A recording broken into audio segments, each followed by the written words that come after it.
میں مارنگ بلوچ اس وقت گوادر سے بات کر رہی ہوں. جس طرح آپ لوگ کو پتا ہے کہ 28 جولائی راجی مچھی کا دن تھا، جس دن ہم ایک پیسفل جلسہ کرنے والے تھے، لیکن ریاست نے گزشتہ 2 ہفتے سے اپنی پوری طاقت استعمال کی ہے کہ اس پیسفل جو ایک گیدرنگ ہے اس کو کس طرح روکا جائے.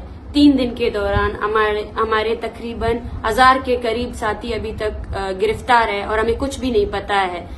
4 دن ہو چکے ہیں کہ گوادر میں نیٹ ورک بند ہے اور یہاں پہ کرفیو نافذ کیا گیا ہے، جہاں پہ FC پولیس اور ڈیتھ اسکواڈ کے کارندے ہر گلی کوچے میں عام لوگوں کو پکڑ رہے ہیں اور ان کو مار رہے ہیں.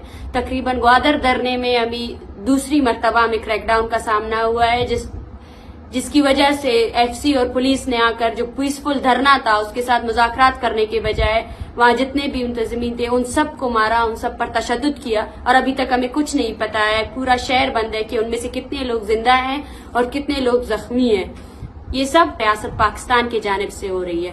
میں آپ سب سے یہی گزارش کرتی ہوں کہ آپ سب لوگ اس جبر اور اس نسل کشی کے خلاف آئیں اور بلوچ تحریک اور بلوچ یکجہتی کمیٹی کا ساتھ دیں. اور اس درمیان اگر بلوچ یکجہتی کمیٹی کے کارکنان اور کسی کو بھی جو بھی نقصان پہنچا ہے اس کی ذمہ داری اسٹیٹ آف پاکستان کی ہے، گورنمنٹ آف بلوچستان کی ہے، جس کے آرڈرز پر پیسفل مظاہرین پر تشدد کیا گیا. پیسفل مظاہرین آج بھی جن کی لاشیں GDA ہاسپٹل اور مختلف اسپتالوں میں پڑی ہوئی ہے، جن لاشوں کو دیکھنے کے لیے بھی ہمیں اجازت نہیں دی جا رہی ہے، اور کل کو مجھ سمیت یہاں پر کسی کو بھی کوئی جانی نقصان پہنچتا ہے اس کی ذمہ داری اسٹیٹ آف پاکستان اور اس کی ایجنسیز کی ہوتی ہے. شکریہ.